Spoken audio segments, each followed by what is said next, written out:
The weather is very good for the launch. How about today's weather exactly? Is it a clear day? Because it's quite dark behind you. You can't see the weather there really. Yes, allow me to explain. We actually arrived here almost a week ago.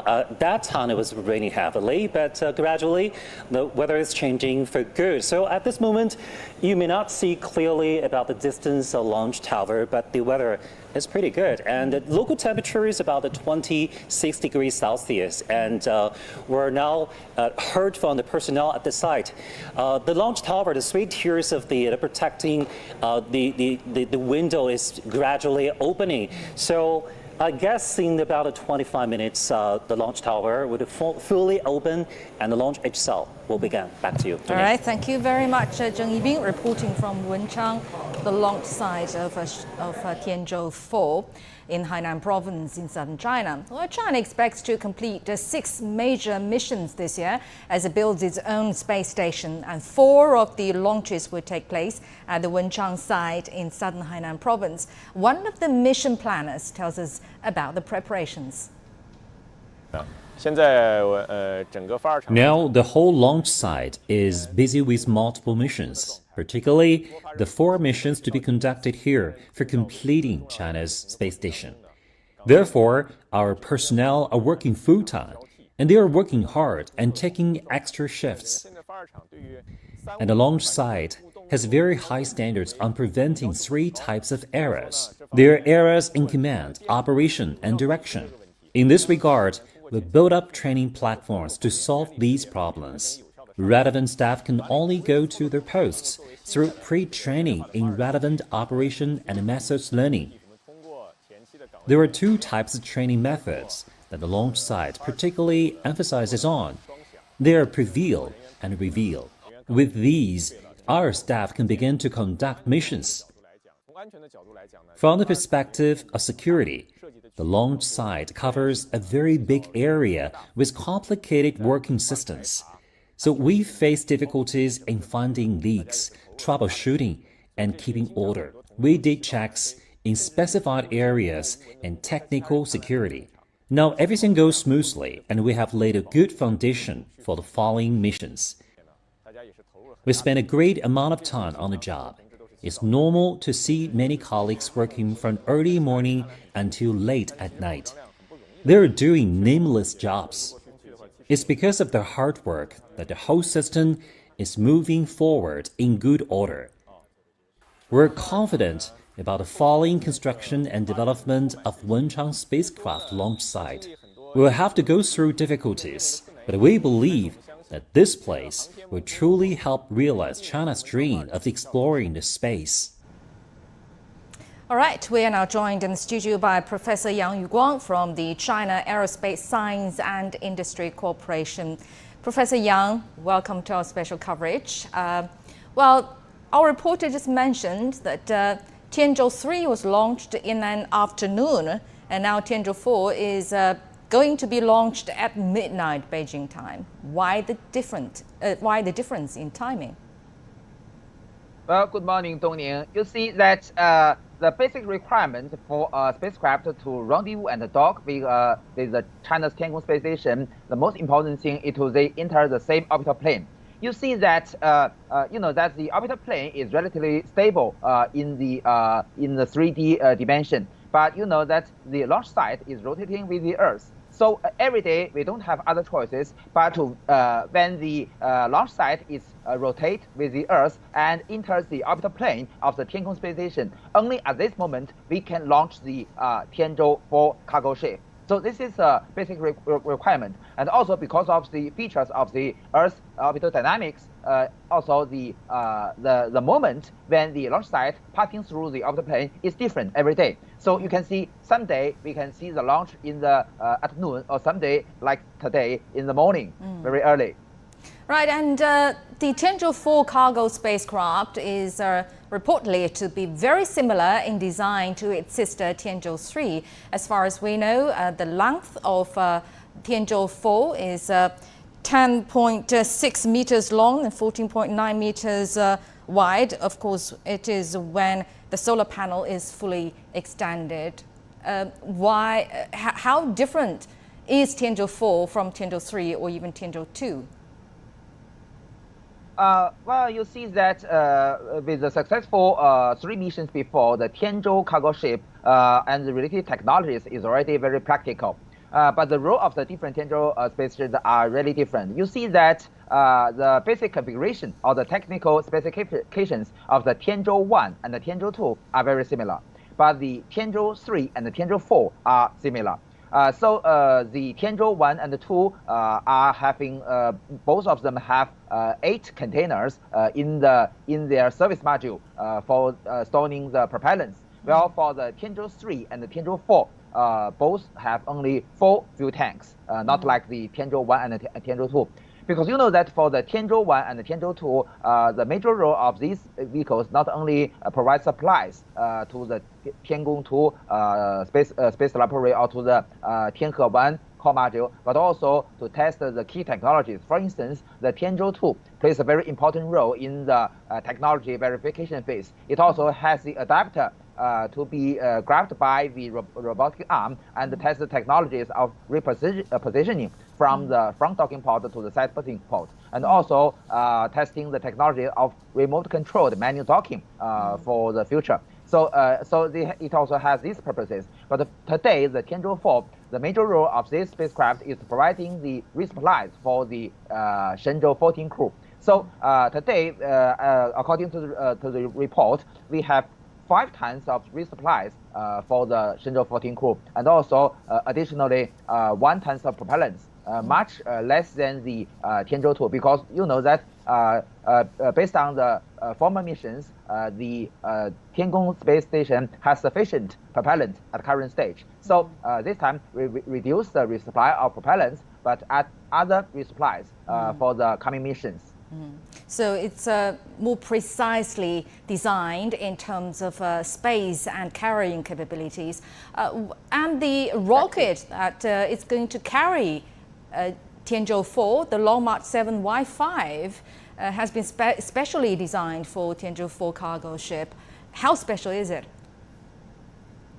Well, you know that the Tianzhou spaceship is the most effective cargo ship in the world today. It only has a total mass about 13 to 13.5 tons, but the resupply can brought up to 6.9 tons to the space station. And the initial requirement to the launch vehicle Long March 7 is to launch spacecraft to the inclined orbit, similar as like the Tiangong space station, with inclination about Professor Yang, 41 to 42 degrees. Okay. I have to leave you there for a while because it's a 15 minutes countdown for the launch, and we're going to continue to observe the whole launch process.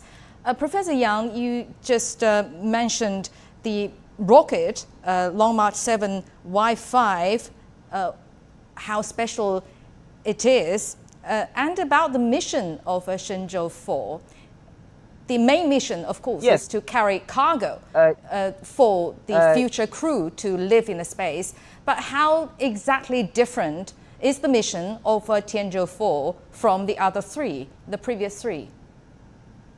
Well, you know that, as I have mentioned, the former 3 has the role of testing key technologies, but this Tianzhou-4 is the major role of this cargo ship is to support the construction of China's space station. So it not only brings the resupplies for the daily life of the 3 crew members of the Shenzhou-14 to stay there for half a year, but also you know that those instruments, equipments for the connecting the 3 modules together to connect the Tianhe-1 and the Wentian, Mengtian, the 3 modules together. You mentioned that now it is T-minus 15 minutes of the launch of the Long March 7.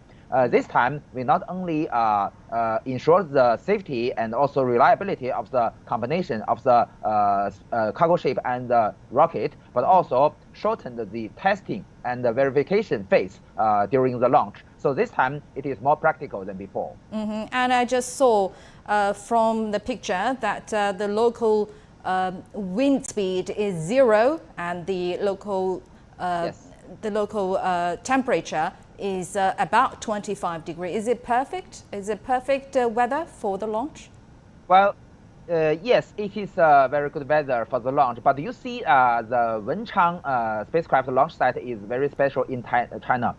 It is the only launch site near the sea. So the environment we also must consider about the influence of the sea. You know that the water vapor of the atmosphere near the Wenchang is much higher than the other three launch sites. So we must consider the influence. Moreover, you see that there are salt in the sea. So the water vapor also contains much salt. So this is also corrosive to the instruments and equipment on the rocket. So we must also consider about this influence. It must be well considered. But on the other hand, the position of the Wenchang spacecraft launch site is the most ideal one among the 4 launch sites of China. You see, the latitude of the Wenchang Satellite Launch Center is only about 90 degrees to the north. So this is very ideal for launch spacecraft and to have the maximum capability of the launch vehicles. So this is also the reason we choose Wenchang as a launch site for China's future more heavy spacecraft.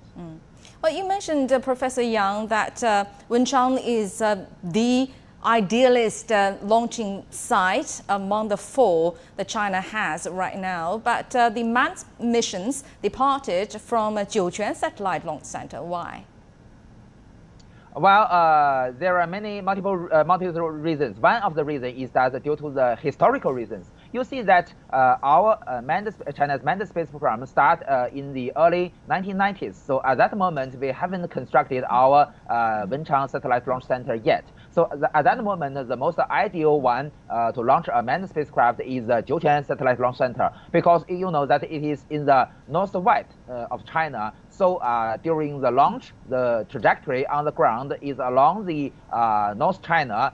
Most places are not very heavily populated, so it is very ideal. And moreover, you see that in emergency cases, the astronaut can land it on the land of China, so we don't need a very huge rescue fleet. But in the future, it is also possible. You know that China, you may also heard from the media that China is planning to have its potential human missions to the moon. So in the future, human missions to the moon, we need more powerful launch vehicles.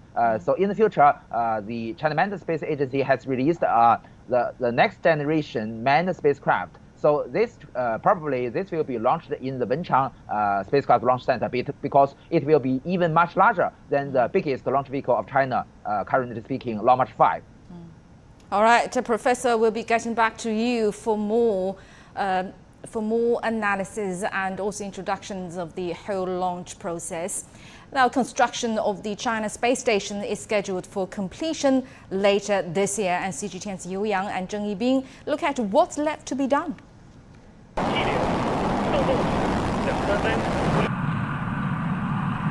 China's space station, or Tiangong, is being built in low Earth orbit.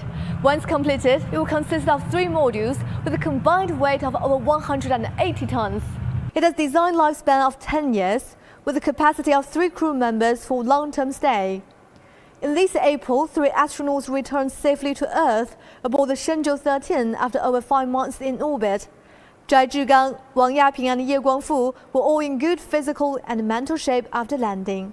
The success of the Tianzhou-13 mission marks the completion of the technology verification phase, which included 6 deliveries. One of these was a core module, which will become the space station's living quarters, and 2 cargo ships were sent up to dock with the station.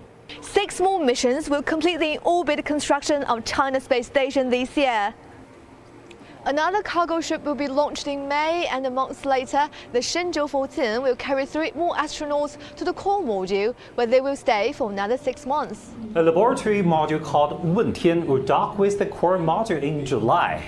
It would also be equipped with the same living facilities as the core module, so that the 2 together can support 6 astronauts living in space during rotation of crews.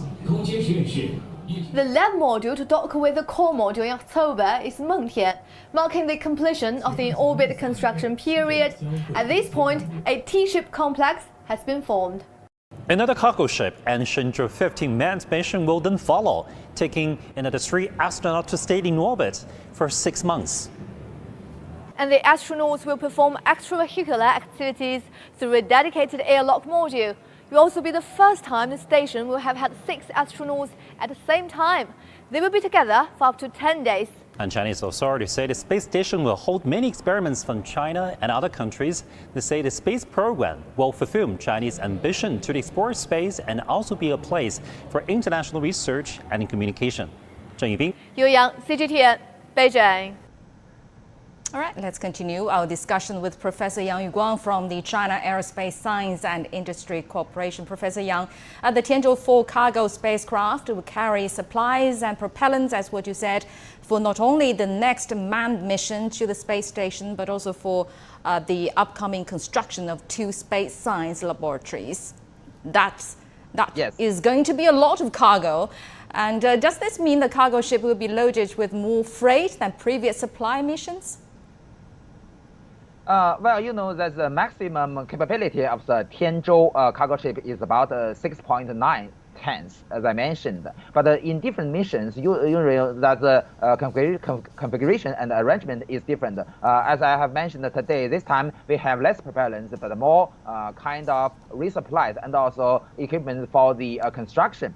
You see that the construction of China space station is not simply connect the 3 modules together, but also have other very complicated tasks. For instance, we must mount many instruments and equipments outside the not only the Tianhe core module, but also outside the Wentian and Mengtian module. That is the reason why the EVA technology is so important for us. And so we performed the 4 EVAs during the Shenzhou-12 and the Shenzhou-14 missions. So this time, for the Shenzhou-14 crew, we will also have very, very important task performing EVA outside the station, not only outside the Tianhe one, but also outside the Wentian and the Mengtian module.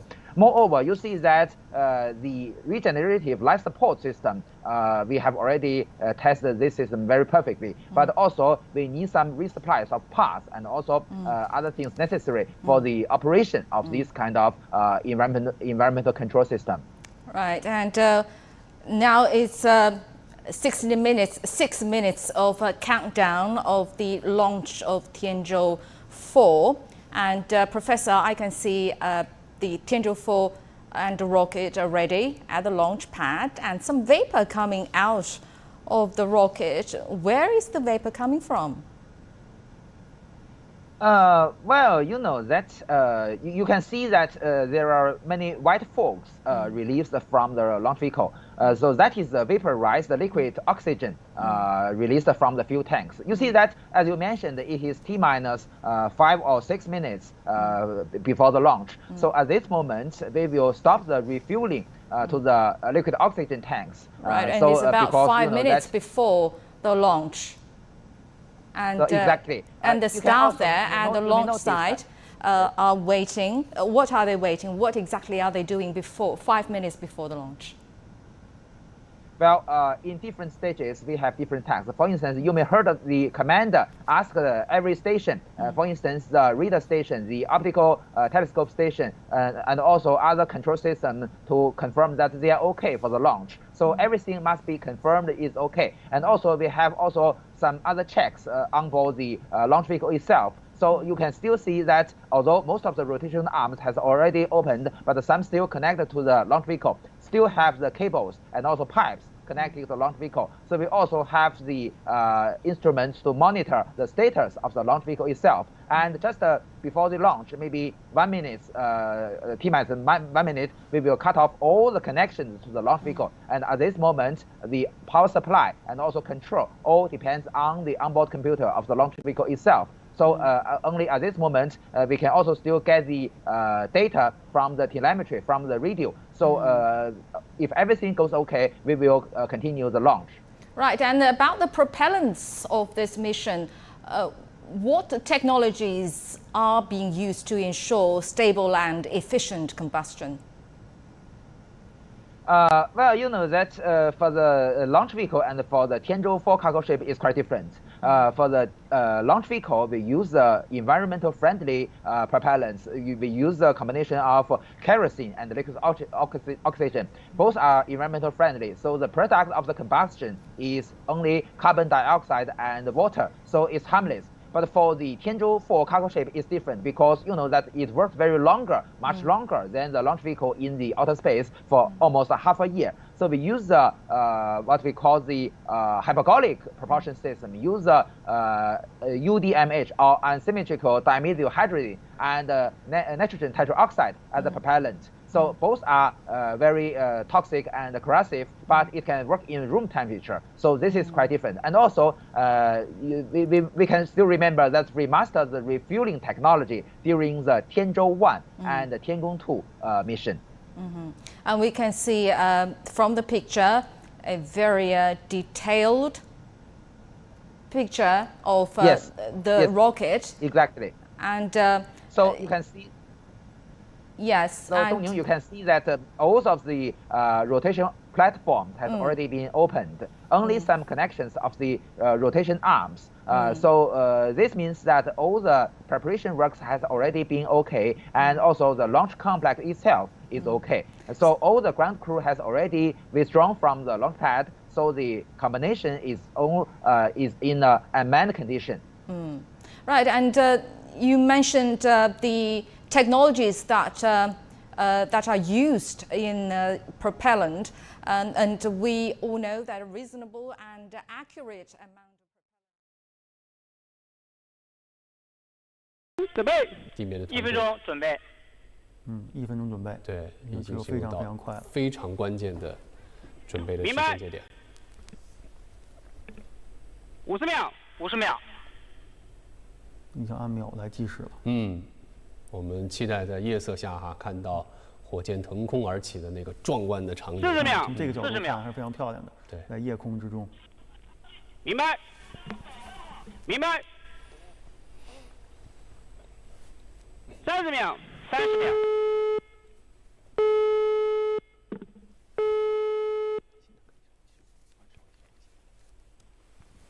20秒，20秒。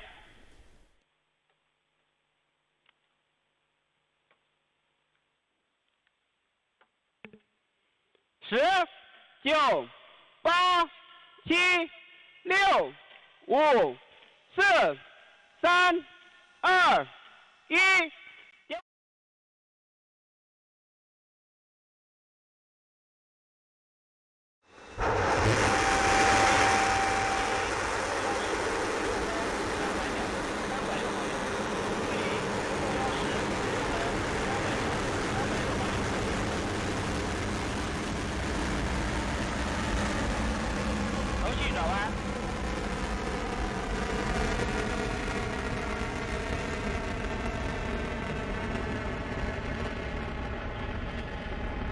阵地遥测信号正常。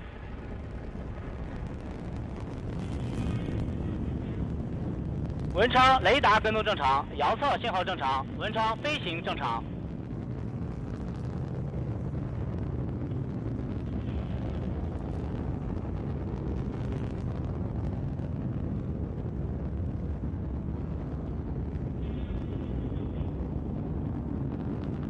文昌光学雷达跟踪正常，遥测信号正常，文昌飞行正常。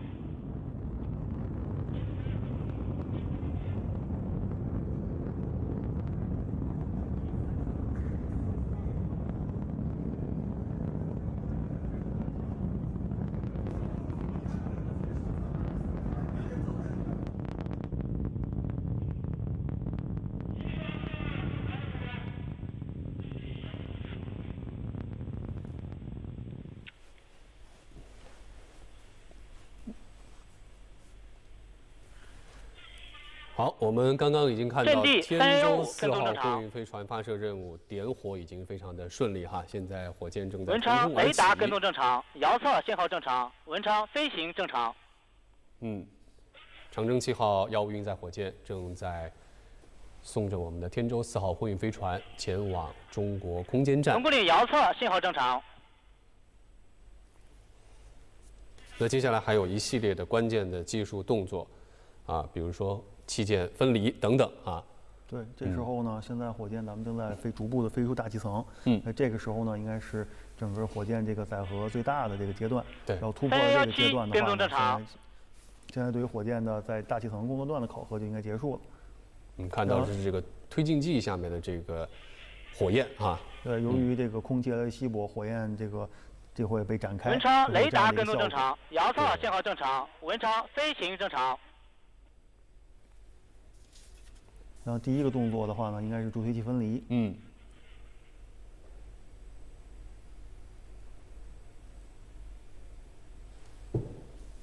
这应该大概是要飞行在170多2分多钟哈，3分钟的时候，对，在3分钟的时候会进行这个助推器的分离。之后就是1、2级的分离。助推器关机，助推器分离动作。这个可以看到分离成功了。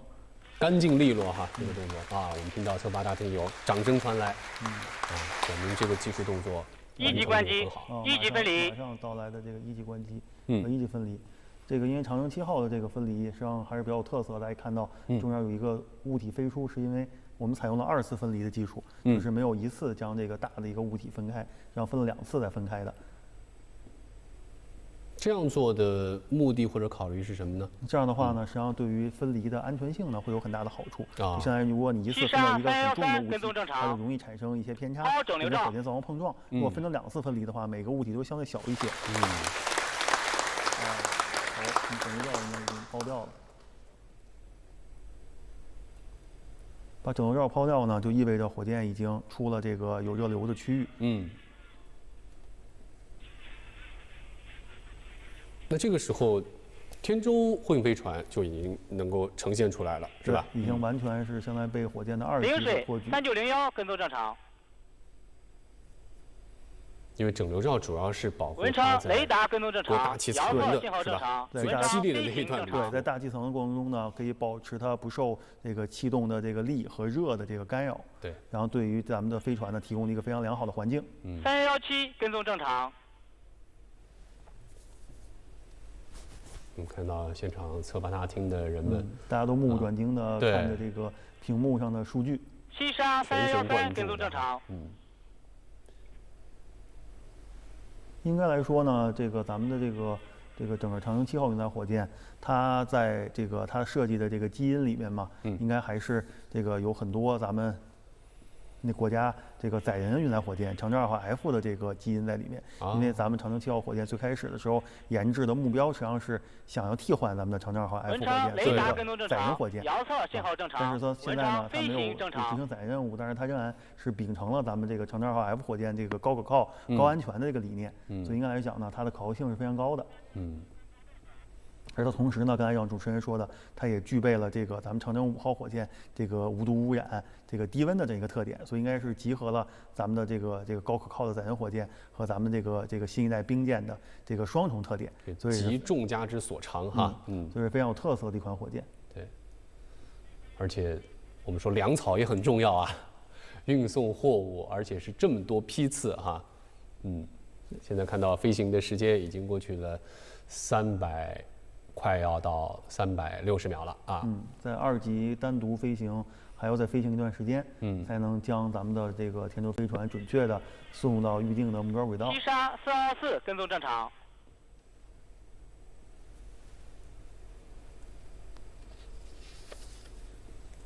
我记得是天河核心舱发射的时候，好像也是夜间，好像也是夜间，对，是，但那个时候是常午。因为核心舱它的那个重量更大嘛，对，夜间好像也是多云，跟踪正常。很快地面上的人，因为在云层之后，它那个火光一阵，很快就看不见了。对，但咱们就能够从这个电视的画面上能够很清楚的看到。就是因为咱们现在火箭上面都安装有这个相对来说这个比较先进的这个摄像装置，将火箭上的这个咱们的图像实时传送下来。所以我们现在看到的这个画面，应该是安装在火箭上的哪一个部分的呢？这个位置应该是在2级尾舱，应该是在2级尾舱，就是从尾舱往下看，咱们可以看到整个发动机的一个工作状态。实际上呢，它不仅仅呢是从看图像，实际上也可以通过图像的火焰辨别咱们发动机的工作是不是正常。实际上有很多的这个信息在里面。现在距离点火发射已经过去了，应该是快400秒的时间啊。整个飞行时间大概应该是在10分钟左右。对。那接下来的一个关键的技术动作就是2级的固定发动机啊要进行关机。还有需要等一小段时间。当这个2级的发动机关机后呢，就会整个火箭就会和咱们的天舟飞船进行一个分离。7杀424跟踪正常。可以看到呢，咱们现在的整个这个飞行过程中，整个这个遥测数据应该也是在这个持续不断的这会儿在下传。从图像这个质量上可以看到，这个遥测数据呢是没有间断。实际上这也是咱们在飞行过程中呢，使用了这个咱们的一个高码率的这个天基的这个遥测技术，利用了咱们国家的这个中继的卫星。文昌雷达跟踪正常，遥测信号正常，文昌飞行正常。我记得神13乘组返回的时候啊，当时就是相比神12返回的时候，就多启用了一套这个天基系统啊，来确保这种精度。这也是咱们整体的这个卫星中继系统的这个升级所带来的这个比较直观的效果。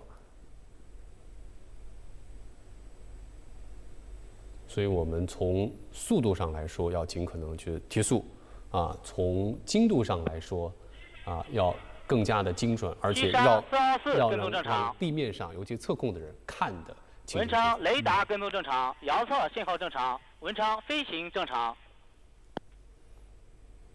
刚才持续不断的传来这个遥测信号跟踪正常的这样的指令。因为咱们的火箭在这个飞行过程中，实际上是大概会飞几百公里的这样的一个航程，这样非常远，需要多个测控站它不断的中继，以及咱们中继卫星来参与。实际上呢，这个整个数据的传输也是非常复杂的，也是显示出了咱们国家对整体的这样的一个发射测控水平的一个体现。所以到最后，整个的火箭的任务结束，就是说天舟4号货运飞船在太空当中自主的运行，应该说比较关键的，我们判定它的标准是它的太阳帆板的正常展开和它上面的中继天线的展开，是吧？对。然后对于这个咱们这个火箭任务来讲呢，实际上2级固定发动机关机，固定发动机关机，然后之后是摇摆发动机关机。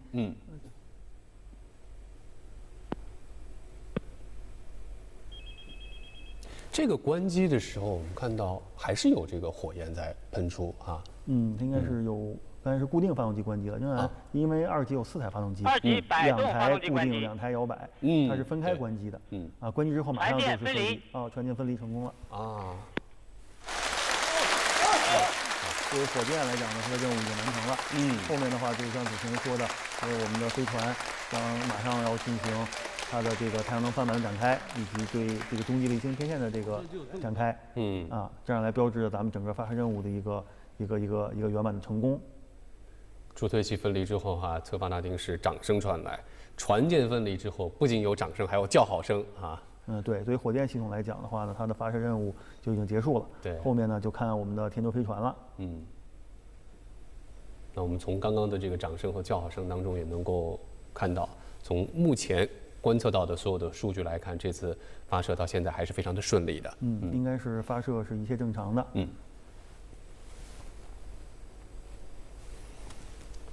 大家现在看到的就是天舟4号货运飞船。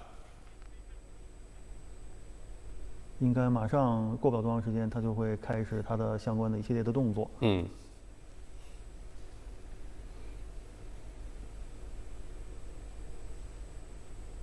我们的每一型的火箭也好，飞船也好，其实还是考虑和它任务最匹配的那样的一种技术方式。比如说，我说这个太阳翼帆板，我们的空间站的核心舱应该是使用的是柔性太阳翼，但是货运飞船还是使用的是刚性太阳翼所以这个刚性太阳翼展开的时间就相对来说更快速一些像每个火箭，刚才主持人说的，每一个火箭跟那个载荷呢，它实际上呢有2方面的匹配，一方面呢是它的重量上的匹配，另外一方面呢，实际上就是它体积上的匹配。华山，我是文昌。实际上呢，像它的这个太阳能帆板和包括天线，实际上在这个载荷里面呢是非常占体积的。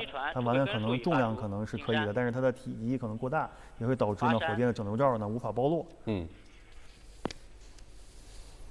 所以天舟2、3、4目前发射的这几型货运飞船哈，它们因为从外形上来说基本差别不大，所以对我们从火箭的这个构型的角度来说，包括整流罩，包括火箭的构型来说，应该说也没有从外形上来说没有特别多的需要去调整的地方。对，实际上这个呢也是现在运载火箭作为一个运输平台来讲呢，它可能它的这个功能就相当于一个货运卡车，它可能会这个可以搭载不同的货物，但是它自己的可能改动呢不是很多，大概是这样的一个方式。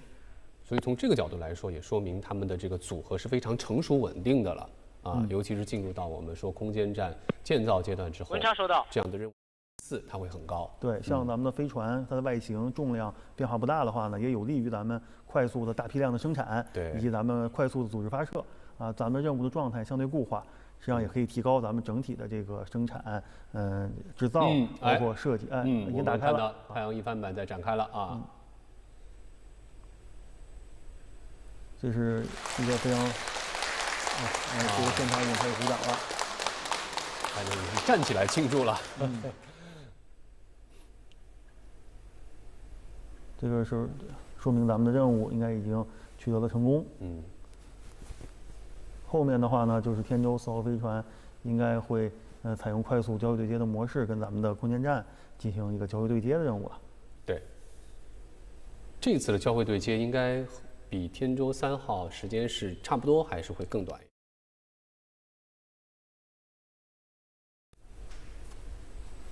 交会对接之后的话，咱们的空间站又会同时迎来2艘这个天舟飞船，这样的一个情况。对，因为前期的话呢，咱们的天舟2号飞船刚刚这个载入，这样的话，现在的空间站上呢还有咱们的天舟3号飞船在与空间站进行一个对接。对，您刚刚提到天舟2号，我觉得每一艘货运飞船它绝不仅仅是运送货物这么简单。像天舟2号就是进行了好多项的，我印象中起码4、5项的这个技术的验证。也在为后续的任务在进行一些准备工作。对，因为咱们国家第一次建造空间站，实际上呢，在轨有很多的这个实验的项目，其中呢就包括了咱们这个自主交会对接，像之前咱们天舟3号飞船的这个转位的这个实验，都是对咱们后续的这个在轨的空间站建造呢做一些提前的一些技术验证，这样也是最大限度的发挥咱们货运飞船的功能。对，因为从技术原理上来说都是一致的但是可能比如说我们未来要发射上去的这个实验舱它可能从质量上来说肯定比货运飞船要大很多但是转位的实验是可以通过货运飞船来先验证一下。这次天舟4号应该不需要进行转位它直接就是在这个后向的对接口来对接上了。因为天舟4号是满载货物嘛，所以它可以直接对接在它这个最为这个便捷的这个后向对接口上。我记得神13乘组撤离之前，也是把天舟3号很多的这个货物和空间站的一些东西进行了一个清点。比如有一些是要放到天舟3号里面的，有一些是要放在这个核心舱里面的他们都是进行了非常专门的分类。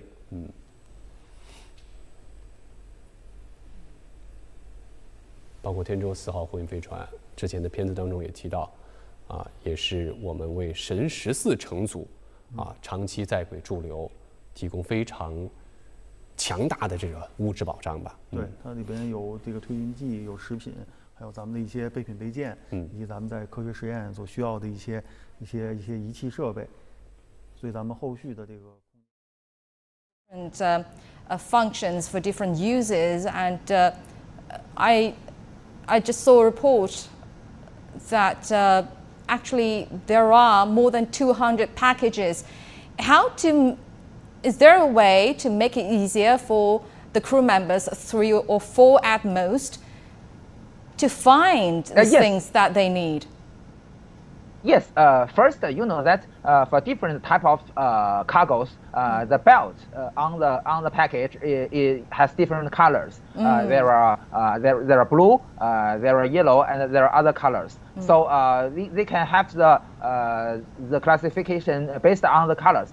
By the way, for the details inside the package, they also have there are QR codes on the package. So you know that our Shenzhou crews have their mobile phones. Each crew have 2 mobile phones, so they can scan the QR code and find what's exactly inside the package.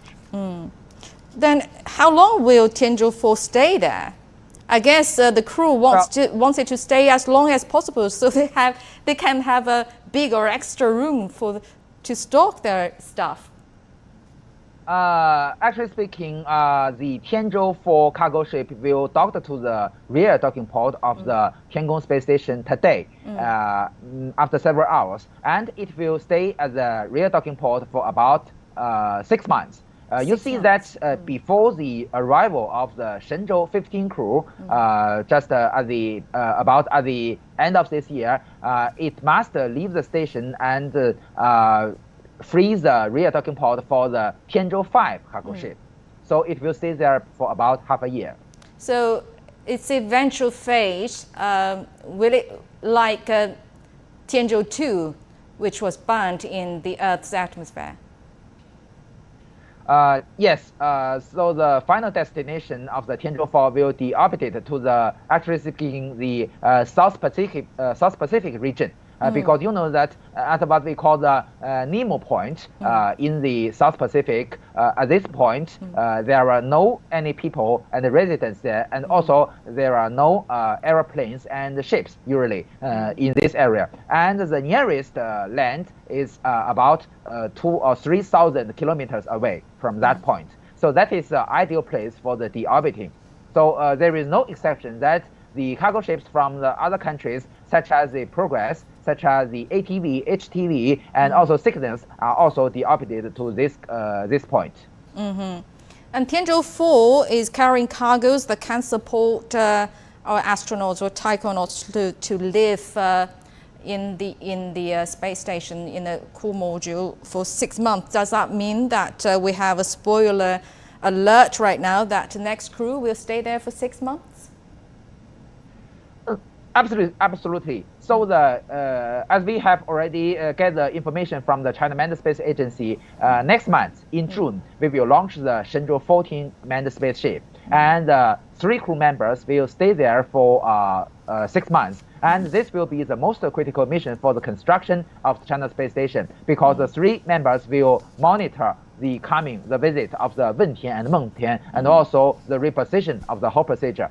And also, you know that they will stay there, it is confirmed that they will stay there for 6 months, and before the end of this year, we will have the Shenzhou-15 spacecraft, and to meet our Shenzhou-14 crew in our Tianhe core module. And about the next crew, 16 candidates have been released officially, and your friend Yang Liwei is one of them. Yang Liwei is our first astronaut who made it to the outer space. So, of Chinese astronaut who made it to the outer space. So, is it possible for Yang Liwei to go to the station, go to the outer space once again? Well, according to Mr. Yang Liwei introduced to the media, that he is still keeps the training. Just several days before, he's also experienced the G forces to 8G. So that shows still in a very good status. But you know that he is now also the deputy chief designer of China Manned Space program. Technically speaking, he is still keeps the training, so it is possible for him to have another mission. But we can still, you know, that the Shenzhou-14 and the Shenzhou-15 crew has already been chosen. So what you mentioned, the possibility maybe in the later, technically speaking. So technically speaking, he is possibly the second, going to complete the second space mission, manned space mission. Exactly, and also that he often mentioned that he is a little bit jealous about his crewmates. That he stayed in Shenzhou-5 spaceship for 24 hours, which is only several cubic meters, a very narrow place and not very comfortable. But his colleagues can reach the Tianhe-1, and the Tianhe itself has inner volume about 50 cubic meters, much wider than the Shenzhou spaceship.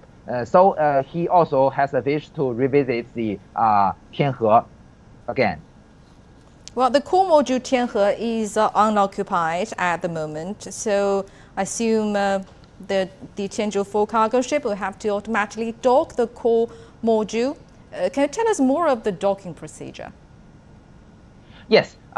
Today, not only our Shenzhou cruise space manned spaceship, but also our Tianzhou cargo ships choose the fast rendezvous and docking, which means that from the launch to the docking only lasts for about 6 to 7 hours. So we choose this technology to ensure that it is much safe and convenient for the astronaut. Moreover, it is also very meaningful for the future scientific research. That in the future, we also possible to perform some kind of biological experiments. Maybe some animals will be brought to the station. So that for the animals, we need to store the animals to the Tianzhou cargo ship first, and then launch to the station. So the interval between the launch and also the docking should be as short as possible. So the fast rendezvous and the docking, it can not only make the astronaut very comfortable for during the whole journey, but also is very useful for the biological scientific research. And the dock,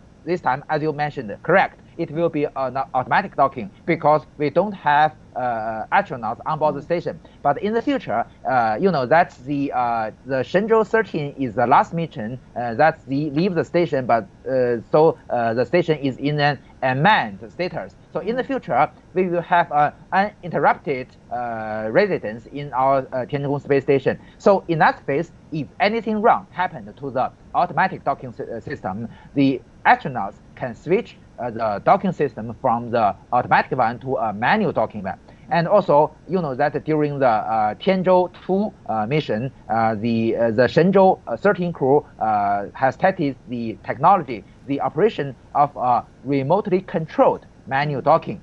So which means that the docking is a manual one, but the astronauts does not stay in the cargo ship because it's a cargo ship, and the astronaut control the operation of the cargo ship from the station. It is a remotely controlled one. So increase the reliability of the docking procedure, so we can ensure that. And also, we should also emphasize that we choose the APAS, or the endogenous peripheral attach system, as our docking mechanism, which follows international standards. So in the future, it is possible for other countries to have a spacecraft, either a cargo ship or a crewed spaceship, to visit our space station. So they only need a very slight change of their docking system. Talking about that, has anyone or any countries applied for that? Well, that's since the beginning of China manned space program, we have very intensive and very deep cooperation with other countries. Our astronauts were trained in Russia, in Moscow, in 1990s, and also during every flight mission, we also have cooperation with Europe and also other countries. You see that during the early phases in the Shenzhou 8 missions, just at the beginning of my cooperation with CGTN, at that moment, the China and Germany has a joint experiment called SynBox. And also, today we choose 9 experiments from 17 countries by the help of the United Nations. So maybe next year, the instruments for these experiments will be brought to the station and be conducted by the astronauts of China. And in the future, it is also possible for the, as I mentioned, the crewed spaceship or cargo ship to launch from the other countries and dock to our space station. But that for Russia, there are one factor we should consider, because that the territory of Russia is has very high latitude, and to dock with the China space station, we have a basic requirement that the latitude of the launch site must be less than 40 41 or 42 degrees. So that's the difficulty met by Russia. But for other countries, for instance, Europe, they have the French Guiana launch site. So there will be no difficulty for the Europe to launch spacecraft to China's space station. Also, the similar situation for Japan and the U.S. Well, how about the cooperation with the U.S.?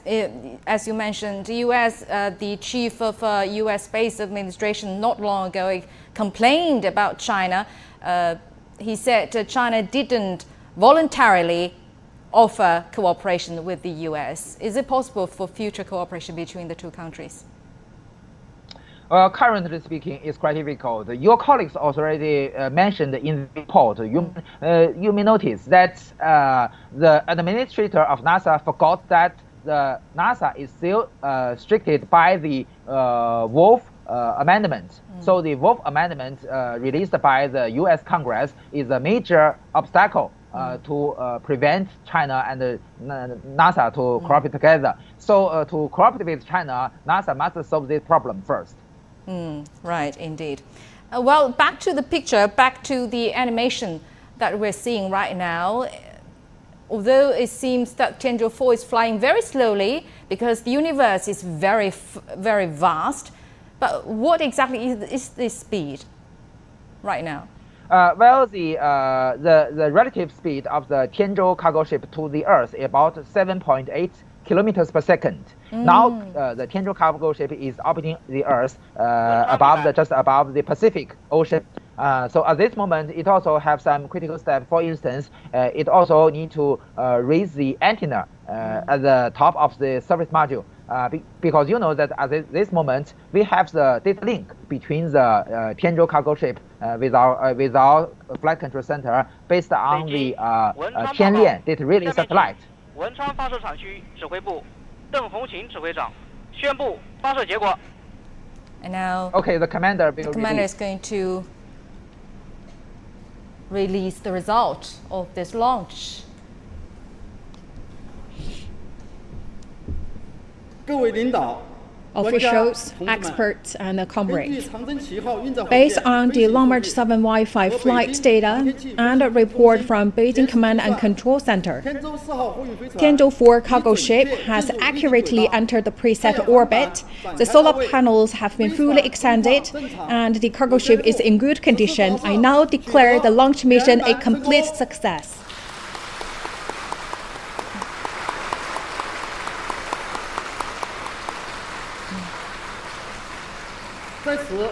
Here, on behalf of Launch Center and the Command Office, I would like to extend a warm congratulation to all participated teams, personnel, and research institutes, and my appreciation also goes to officials and experts on site for your great support.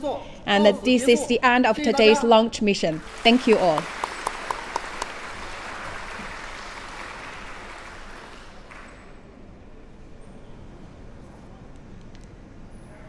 All right, the commander has just declared a success of the launch of Tianzhou-4. China's Manned Space Engineering Office has, the chief has just declared that.